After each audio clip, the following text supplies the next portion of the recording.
Assalamualaikum warahmatullahi wabarakatuh. Selamat datang kembali kawan-kawan semuanya di channel Ngobrol Horor atau channel Ngobor, dan masih bersama kami ada Biru, ada Bro Ayung di sana yang nanti tentu saja akan berbagi kisahnya ke kawan-kawan semuanya. Sebelum kita menuju ke Bro Ayung, seperti sebelum-sebelumnya kami juga mau mengucapkan banyak-banyak terima kasih untuk kawan-kawan semua yang udah kasih support, udah kasih dukungan dalam bentuk apapun itu.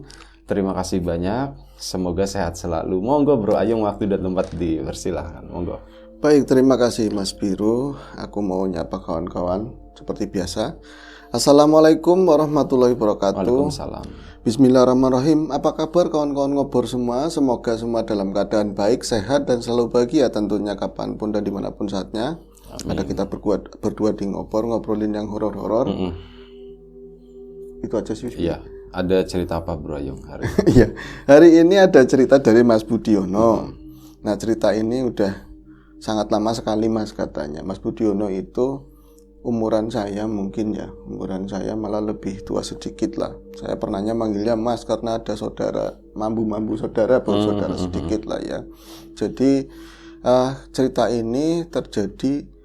cerita horor ini terjadi ketika itu Mas Ayung. Malah dia manggilnya Mas karena pengen ceritanya dibawain sih Bi. Waktu itu ya. Jadi saya ngalamin cerita ini pada saat saya duduk di bangku sekolahan kelas 2 SD. Masih kecil berarti. Masih kecil, iya. Dan saya kan seperti yang jenengan tahu, mungkin nggak semuanya saya buka sih, cuman dulu kan bapak sama ibu cerai katanya. Bapak sama ibu saya kan cerai, terus saya ikutnya sama ibu. Berarti semuanya itu di cover kebutuhan hari-hari dari mbah laki, mbah perempuan, semuanya begitu ya. Terus ibu nggak lama meninggal. Otomatis saya itu jadi anak, apalagi saya laki-laki sendiri dari 3 bersaudara, kakak-kakak saya kan perempuan semuanya. Saya harus rumangsa, harus merasa bahwa saya itu harus jadi bocah bener begitu, karena udah sebagai bentuk terima kasih udah dirawatin sama mbah, mau ngayomin kami begitu ya. Cuman ketika ada keluarga mana ada yang sempurna, saya merasa kasihan, sedih gitu yang lihat keadaan kakak saya yang pertama. Sebut saja namanya Sri. Sri itu jadi ngelihat dulu ketika bapak sama ibu itu lagi masa-masa sebelum perceraian gitu lebih. Jadi berantem lagi, ribut-ribut ya, jadi depresi. Beliau itu, Mbak Sri itu depresi sampai benar-benar parah-parahnya, benar-benar ibu itu sama bapak cerai. Nah, itu semakin matang, ketambahan lagi ibu meninggal. Jadi itu dia sama sekali udah nggak sekolah, nggak apa adanya di rumah. Jadi kalau orang-orang kampung ngomongnya wong edan, dibilang, jadi nggak ada istilah stres atau apa yang kayak gitu ya, wong edan lah. Tapi ya alhamdulillahnya mbah selalu ngayomin, nyayangin. Begitu juga kami ya, namanya tadinya sehat, itu juga kakak kami, dia itu nggak pernah keluar rumah, paling jauh ya di emperan begitu ya. Tapi apakah semua orang-orang yang lagi kayak gitu matanya awas ya Mas? Maksudnya bisa ngelihat gitu loh yang goib-goib. Kadang-kadang perasaannya itu tajam banget, mau ada ini mau ada itu, begitu loh yang bakalan terjadi. Nah, sebagai contoh pengalaman goib saya pertama kali, kata Mas Budi ya, saya itu kan hari-hari suruh nyiramin pohon ketela atau ketela pohon. Singkong. Iya, singkong gampang ya Bi ya. Singkong itu di bantaran kali, sepanjang bantaran kali itu garapannya mbak saya. Jadi padahal kalau saya nggak mau ya nggak apa-apa, masih kecil banget kan, dan bantaran kali itu kan berbahaya, nggak ada sumur, berarti pakainya ember, diikat-ikat dikasih pendolan biar ngangkatnya gampang. Itu nyari pohonan waru atau apa buat banci kaki saya supaya bisa ngotek air di sungai itu. Kalau volumenya airnya tinggi kan gampang ya, tapi ya sama aja berbahaya juga kan. Itu saya sekecil itu harus nyiramin itu setiap hari, pagi sama sore. Nah, ya nggak apa-apa wis, yang penting mbah sayang, saya tetap dapat sangu begitu ya. Nah, sebelum saya berangkat nyiram, kalau pagi itu mbak saya yang namanya istri itu nggak ngomong apa-apa. Tapi ketika saya waktu itu kesoren lah, udah kesorean karena main bola sama teman-teman, saya baru diingetin sama teman, Bud, orang nyirami budin, nggak nyiramin singkong, nanti dimarahin kamu katanya. Oh iya, aku lubar. ibit katanya. Nanti kesini lagi, padahal nggak mungkin ya, panjang banget yang disiramin. Itu kalau singkong yang udah tinggi kan nggak perlu disiram, yang masih ini loh baru masih kecil-kecil. Masih kecil-kecil. Akhirnya saya tuh mau berangkat ke sana, sempat minum dulu di rumah. Nah mabuk gitu, mabuk minum. Iya. Akhirnya kan sempoyongan jebur kali mati. Nah ini yang cerita hidup, arwahnya. Hidup lagi gitu. Ini cerita arwahnya. Enggak begitu Mas Bi. Jadi dia itu minum air putih maksudnya. Dari gogok dulu itu ya. Gogok tanah liat kan adem banget Mas. Lepas saya lagi minum itu, dikeplak dari belakang sama Mbak Sri. Budi ngomong kayak gitu, dicontohin kayak gitu. Oh, dan suaranya udah berbeda sama yang udah beda Mas. Jadi dia itu kayak orang sering-sering kadang-kadang nangis sendiri, kadang-kadang terlalu bahagia kayak gitu loh modelnya. Budi, kamu yang hati-hati, kamu yang hati-hati. Nanti kalau di sana, kalau ngeliat ikan, bahasa Indonesianya ya, Indonesianya aja. Kalau ngeliat ikan yang warna-warni bagus, jangan diambil. Ya jangan diambil. Iwake ini ikannya. Ya saya mana ngeliat, katanya di tangannya dia, nih ikannya bagus, anak abang, anak putih, ada warna-warni kayak gitu. Mungkin ikan koi kali. Koi nih ya Bia. Koi udah ditemukan belum tahun itu? Ya udah. Udah ya. Nah terus jauh sebelum manusia ada kan koi. Udah ada koi. Koi purba. Terus itu saya bocah kecil, kalau sekarang mungkin tak telah ya wis gede kan, ini kode nih gitu. Kalau kecil ngomong apa sih, bodoh amat saya. Terus gimana sih, awas diganduli, bener-bener kayak nggak boleh. Ya rada aneh tapi bodoh amat, sampai dia saya hampir keseret. Tapi dia kayak ada pantangan kalau udah habis asar itu nggak mau keluar belas rumah. Jadi kelihatan sedikit, itu masih megangin kaos saya ya, tangannya kelihatan sedikit, langsung kayak gitu. Kena siang begitu nggak mau, langsung masuk lagi dan saya ke sana. Nah ember kan udah tak cantolin di bantaran kali itu, ada pohon nangka, udah tinggal ngambil ya sana. Saya awalnya ada separuh yang udah tersiramin, itu makan waktu hampir setengah jam. Dan sembari saya nyiram budin tadi atau singkong, saya ngeliatin banyak pancing-pancing itu yang di tengger tajuran itu ada nyantol ikan-ikan gabus. Yang namanya saya ya, seandainya saya gede bisa ngambil, kan itu di bawah licin Bi. Tak ambil, lumayan bawa pulang, tapi dosa segala macam itulah tarung ya. Tapi yang nggak bisa ngambil loh, saya masih kecil. Itu perasaan dilalui males banget, dan kerasanya itu nyiramin biasanya setengah jam itu udah selesai semua, itu baru dapat separuh, dan saya itu bisa sungkan, terus kayak merasa benci. Kenapa ya bapak saya itu sama mama begini dulu, kalau enggak saya kan enak main sama teman-teman, masih main bola, enggak kayak gini. Banyaklah penyesalan lah ketika saya habis liren itu istirahat, terus jambu-jambu itu kan banyak bebas lah, jambu bulat, jambu klutuk. Saya makan jambu klutuk, saya ngeliat ke bawah, belum naruh si ember itu sih apa, tadinya ngelihatnya cuman buih-buih, kayak semacam buih yang keluar dari air itu bluduk di pinggir. Nah ini sekedar deskripsi kali daerahnya Mas Budi ya. Kalau dulu itu pohon-pohonnya gede-gede banget dan gelap, apalagi udah sore seperti itu. Airnya tenang banget, harusnya bawah Bi. Jadi di pinggir itu kelihatan bluduk. Kasih apa ya? Jangan-jangan kayak ada ikan gede di bawah, atau bulus, dulu masih banyak bulus ya. Bulus apa sih bulus? Kura-kura ya. Semacam itu tak pikir. Nanti kalau nongol gedenya kayak apa, tak perhatiin gak nongol. Terus saya ngomong dalam hati, apa sih kue? Apa sih itu? Jangan-jangan setan ya, jangan-jangan setan itu adaptasinya muncul. Karena di sana itu ramenya kan setan air itu muncul ya, hantu air. Akhirnya lama-lama numbul, api keman bagus banget Mas waktu itu ikan. Ikannya kalau sekarang mirip kayak iwak cupang, kayak ikan cupang. Tapi dia gede bedanya. Jadi ada sekitar 3 jari lah lebarnya, terus panjang. Tapi itu ya di air, nggak tahu kalau diangkat mungkin lebih gede ya. Jadi ada slayer-slayernya macam-macam, dan warnanya itu padahal digelap begitu dia terang banget dan indah banget lah. Ada baterainya berarti. Ada baterainya. Nyala. Ya. Asli. Jadi Itu nggak boleh ketahuan tukang mainan, nanti diambil. iya ikan remote ternyata. Kalau di jalan di sini bisa kadang-kadang nyebelin ya, ibu anak kecil itu bunyi lagi up berisik. Enggak, ini mungkin gaib, mungkin gaib. Di sini kan horor ya, jadi mungkin gaib. Nah tuh, saya bocah kecil lihat kayak gitu, takjub luar biasa. Di kali saya walaupun di sawah, paling banter ikan gabus. Ya warnanya hitam lah pokoknya. Iya, ikan lumrahan dan wagu semua. Ikan bedek. Ikan bedek semua ya, itu kan bukan tidak menghargai ciptaan Tuhan, tapi semblenger ikan kayak gitu. Ini ada sesuatu yang beda. Iya, bisa meling-meling mengkilap bercahaya, ada baterainya, ada remote-nya lagi ya. Langsung saya, ya tapi kamu yakin, kok bagus banget. Itu perangasannya di rasa sayang itu ada dengar suara Yayu Sri, aja bud, jangan.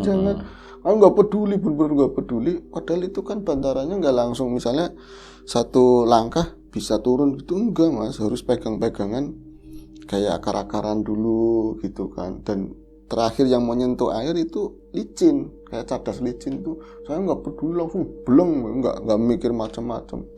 Jadi kayak ini bakalan kena, saya bawa pulang hebat sendiri, nanti saya kasih tahu anak-anak, teman-teman sekolah begitu kan. Itu pas langsung jeblung, ya udah saya mana ngeliat ikan itu, yang ada saya gelagapan karena nggak bisa berenang. Itu benar-benar saya ngerasain yang namanya orang kelelep hampir mati saat itu. Wah, jadi si kaki itu buru-buru jajak ke bawah, nggak kena, masih ngosong jauh. Tapi untung tangan itu bisa ngambil kayak mungkin akar-akaran yang rada kependem sama air. Itu saya bisa nangkring di situ. Takut banget, nggak bisa nangis bener-bener. Karena nyatanya pas ngeliat ke atas itu kan tinggi, dan ketika teriak pun jalan itu jauh.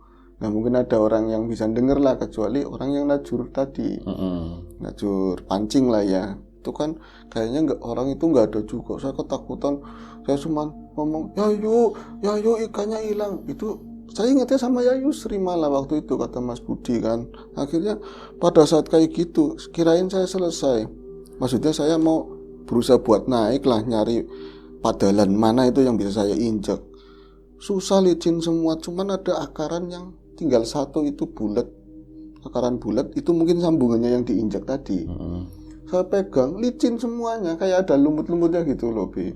Pas saya kok ini susah banget, tak pelangkrok begini, ya merusut lagi. Pas yang ketiga kali hampir mau ke atas, saya merusut ke bawah, kaki saya itu ada yang narik dari bawah, bener-bener. Dan itu bukan tangan.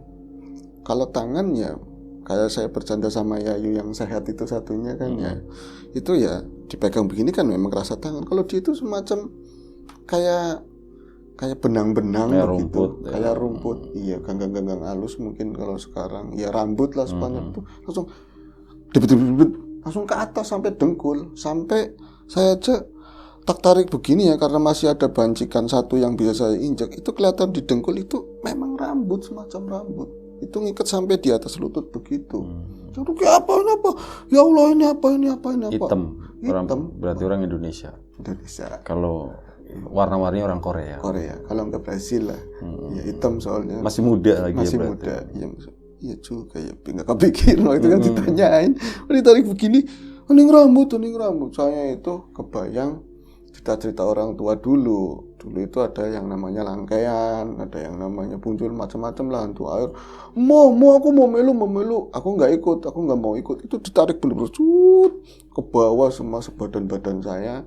Berarti yang karena saya udah lemas atau memang dia kuat sekali ya, saya itu sampai ketarik sampai segini, bener-bener sehidung lah, kayak cendong begini, tinggal tangan satu yang pegangan akar itu tadi. Itu di atas ada orang tua Mas Ayung. Kalau sekarang mirip-mirip sama almarhum Ki Bawon katanya. Saya paham Ki Bawon itu orangnya tinggi, kurus, baik, senangnya di pinggir kali.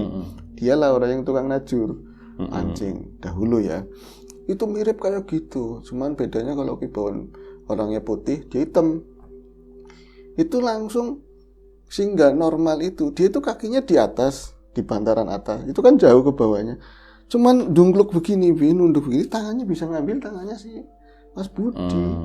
Ya saya waktu itu ya nggak mikirin, dia itu ngulurin tangan, saya langsung ambil begini, ditarik enteng banget ke bawah sampai saya bisa ngelihat rambut itu ikut ke atas begitu ya.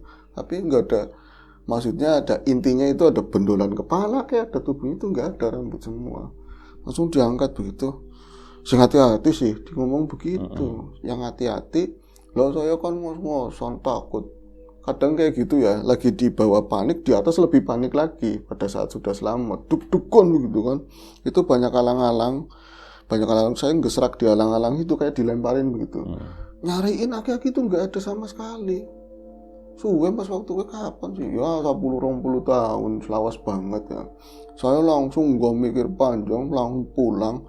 Orang yang pertama kali saya temuin di pintu, Yusri. Dicewengi bener-bener. Moni aja dicukut, moni aja. Dibilangin jangan diambil, gara begitu. Kamu nakal, saya ditabok. Udah lagi kesel, capek ya, maksudnya udah panik seperti itu masih. Tapi saya ngerasa emang udah diperingatin sama ibu saya, akhirnya saya nggak ngelawan. Badannya kan tetap lebih kecil, perempuan kan. Itu mbak saya ngomong, kamu kenapa Bud? Pak, panggilnya bapak katanya, bukan mbak karena udah kayak bapak sendiri. Pak, aku disetani mau ditenggelamin. Ya Allah, dilihat di sini biru, bekasnya kayak semacam lebam begitulah, biru. Kayak bekas udah nyoblos. Nah, kan gitu kan, itu kayak gitu. Biru. Nanti kalau misalnya nyoblos, kalau misalnya ada petugasnya, saya mau dicelupin, saya mau tahan gitu. Tarik-tarikan kayak apa coba ya, ngeprank aja coba nanti. Nah itu saya ngalamin peristiwa itu di kelas 2 SD. Lama sekali saya nggak pernah nginjek ke area bandaran kali tersebut. Udah nggak disuruh nyiramin atau gimana? Iya, kan gara-gara setelah kasus itu gitu. Mbaknya meninggal lama-lama kan udah dia yang nanam kan mbaknya, setelah belum panen mbaknya juga meninggal. Kesananya singkongnya dipindah ke kuburan. Iya, singkong kan lebih subur, banyak unsur darah. Katanya lebih enak juga sih. Bisa terus langsung akhirnya apa? Saya itu ngalamin hampir peristiwa yang sama, mirip banget, tapi bukan masih di sungai itu, tapi di terusannya. Jadi ngolor sana itu ada pintu air. Zaman-zaman mungkin mau SMA kelas 2-an katanya. Kata Mas Budi SMA kelas 2-an. Jadi ya kawan-kawan kan banyak, bukan dari satu kampung. Pengen piknik yuk di daerahnya kamu, tempat yang enak mana, mancing-mancing kayak apa. Ya saya kasih tunjuk yang biasa banyak orang di dekat pintu air, kan bagus pemandangannya. Itu kejadiannya persis sama itu di jam-jam 4, jam tengah 5 lah kayak gitu. Sore. Lagi-lagi teman-teman banyak pada nakal, yang kejeblos saya. Parahnya saya nggak bisa berenang juga, padahal orang dekat kali katanya. Saya nggak bisa berenang. Ditarik sesuatu yang sama persis kayak gitu.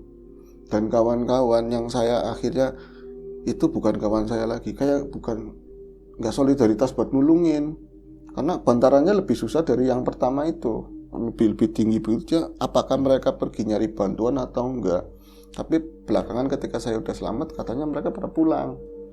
Nah itu pada kabur pakai sepeda motor masing-masing. Saya sepeda motornya ada sendiri gitu kan. Nah itu ditarik sosok yang sama. Saya sempat lihat ketika berarti beleng begitu ya. Itu di pinggiran cadas ada cerowakan semacam kayak lubangnya yoyo atau kepiting begitu ya. Itu pas di jempol bisa buat begini ya. Saya ngerti pikirannya udah rada luas lah. Harus seimbang diem. Jadi nggak bakalan geser kanan kiri yang nggak tenggelam. Tapi ketika mata saya ngelihat kan segini ya. Di sana itu tak pikir itu plastik resek yang hitam, kramul, kok jalannya ke sini, arus kan ke sana. Itu dari tengah, kok arahnya mendekat ke sini. Saya itu tolong mas, tolongin mas. Tapi orang-orang itu di atas nggak dengar atau suaranya air yang jatuh di bendungan itu kencang, jadi suara saya nggak kedengeran sama orang-orang. Lah itu makin mendekat, bisa ada juntai begini loh, kayak belarak atau anyurnya kelapa itu kayak ke atas dulu si rambut itu seret, baru ke arah saya, nyerangnya bukan ke leher atau kaki, libut langsung tarik ke bawah. Saya bertahan sebisa mungkin. Jadi kuku itu kecadas pinggiran tuh kayak gini. Wah, ya Allah itu. Sampean ingat Mbak Sri? Enggak. Terus saya udah ingat Gusti Allah. Mbak Sri, sorry siapa? Mbak Sri yang dulu. Budi ini. Bu Sri kan yang tadi kakaknya kan? Iya. Ya kan sampean maksudnya saya ingat sama Mbak Sri apa enggak? Oh iya gitu. iya. Oh iya iya. Enggak, saya enggak ingat, saya ingat udah Gusti Allah. Mbak Sri tapi waktu itu masih ada, tapi keadaannya lebih parah, udah sakit gitu kan. Ketika udah saya nggak ada harapan, nah, karena lubang itu pun mungkin makin pecah yang di bawah ya. Saya harus ke bawah itu, di atas lagi-lagi saya ngelihat pria tua itu sama di atas dan dia cuman satu bungkukan sekali, tangan saya diambil dan gampang banget saya dilemparin lagi. Kali ini bukan di halang-halang tapi di semacam kembang-kembang hidup itu loh, kembang pagar. Brak sana. Wah, saya Konsep gitu kan. Wah, tuan ini balangannya kan. Jangan enggak dia duluin, Bi. Saya nyari lagi enggak ada kayak gitu, tetap enggak ada. Saya pulang, namanya orang lagi panik, marah juga sama kawan-kawan. Kenapa enggak nulungin? Kawannya dengan berapa? 3 orang. Part ini kabeh gitu. Iya, habis itu saya ajak berantem semua emang dan enggak ada yang berani. Mereka saya enggak berani. Badannya kecil sendiri katanya. Nah, terus itu kalau dulu kan agak bodoh amat. Kalau SMA itu kan udah mulai penasaran. Orang tua itu siapa sih ya? Nanya-nanya ke tetangga yang aki-aki yang tahu-tahu riwayat. Nah ya paling kayak Kiai Sing dulu itu tinggal di situ dekatnya kali, orangnya baik begini begitu lah. Saya bombong loh, seakan-akan saya dilindungi begitu kan. Oh ya saya dilindungi berarti saya ada keturunan orang hebat mungkin. Pikirannya seperti itu. Dan nggak pernah ada ini Mas, maksudnya 1-2 hari kayak saya pengen diimpiin, kamu itu siapa begitu kan. Nah nggak ada jawaban sama sekali. Yang pasti waktu itu saya selamat. Dan setahun berikutnya Mbak Sri meninggal. Mbak Sri meninggal, sebelum meninggal padahal itu udah nggak ngomong apapun, dia itu banyak diem. Udah BAB apapun udah di kasur begitu ya, tapi bisa ngomong ketika mau meninggal. Katanya kata-katanya dilepasin, suruh dilepasin, nggak boleh ikut sama kamu, dilepasin katanya begitu. Saya nggak tahu yang lepasin apa. Nah pergaulan makin jauh, saya itu akhirnya ke daerah ngetan bangsanya daerah Talang, daerah mana itu kan banyak Habib, banyak kiai di sana ya. Itu pas ngaji katanya ada ustadz yang lihat, katanya kamu itu nggak sendirian ya, katanya ke sini. Itu bapak-bapak tuanya nggak disuruh masuk, katanya begitu. Saya bapak tua apa? Nah itu dijelasin sama ustadz, ciri-cirinya begini. Setek, kok kayak yang nolongin saya begitu kan. Nah sementara dari kurun waktu saya sebelum ketemu kiai itu, saya udah ada kesombongan bahwa saya itu ada yang dampingin, saya ada yang nolongin. Ada gitu. kodamnya gitu. Iya ada kodam pendamping lah, keren banget. Pas diomongin kayak gitu, bukannya saya malah dilepasin atau apa, saya makin jadi. Nah pas tanya sama seorang yang pintar dari aliran Mbah lah, katanya gini, gak unsurnya banyu, unsurnya air, kamu buat mancing dapetan banget. Atau buat iya memang kalau mancing itu gak kira-kira, yang lain misalnya dapat 2, saya bisa 10, bisa 12. Jadi ketemunya saya gagahan. Nah akhirnya saya dapat apesnya, emang kudu sakit parah waktu itu, tipes. Udah ada mbak laki udah nggak ada, mbak perempuan dagang juga dapatnya segimana ya kan. Saya nggak kerja, masih sekolah. Itu kayak barang mati ya mati, gampangnya seperti itu. Jadi nggak di rumah sakitin Bi. Jadi udah parah banget itu. Ada beberapa orang tetangga yang nengokin. Itu salah satunya guru ngaji tempatnya saya. Itu ngomong, kising gawe angel, yang bikin susah itu yang dampingin kamu, orang tua begini-begini kayak gitu. Akhirnya itu dilepasin sama angel, maksudnya angel susah sembuhnya, susah sembuh atau susah matinya gitu loh, dua-duanya. Kata mereka aja ketika ustadznya ngomong begitu, saya udah nggak bergerak apa-apa katanya. Tapi saya ternyata saya dengar, cuman nggak bisa bergerak gitu loh modelnya. Akhirnya pas sudah baikan, katanya ya sembari saya itu ngeletak, sering diobatin sama ustadz tersebut. Bahkan ketika saya sehat pun dipaksa sama mbah saya yang perempuan harus ngaji sama ustadz itu sambil lepasin tadi. Lama tengah waktunya Mas. Saya jadi nggak tahu sampai sekarang orang mau ngajakin mancing aja. Padahal mah urusannya beda ya, nggak berani katanya begitu. Itu aja sih. Tapi itunya udah lepas. Udah lepas katanya gitu, katanya udah lepas. Pindah kemana sekarang? Kayaknya pindah ke adiknya Sri kayaknya. Oh, Nggak tahu sih. Pindah ke ustadznya. Oh, pindah ke ustadznya, dimasukin ke batu akik. Ustadznya diajakin mancing, cepat dapat, berarti dapet. pindah ke sana. Bisa jadi karena ustadznya tukang ikan, bisa jadi. Nggak tahu sih. Ya, itu aja sih. Baik, itu aja. Terima kasih Bro Ayung atas ceritanya. Cerita yang udah lumayan cukup lama ini terjadi berarti ya. Iya. Iya. Seperti itulah. Dapatnya dari mana ya tadi? Ada keterangan nggak ya? Budi. Iya. Mas Budi, Mas Budi dapat ceritanya. Itu enggak itunya, si kodamnya itu dari mana?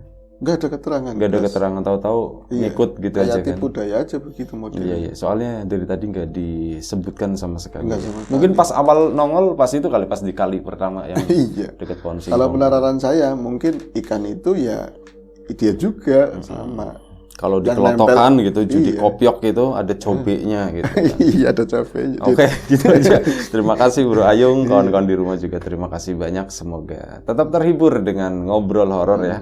Sampai jumpa di episode selanjutnya ngobrol horor. Jaga kesehatan kawan-kawan semuanya tentunya. Assalamualaikum warahmatullahi wabarakatuh.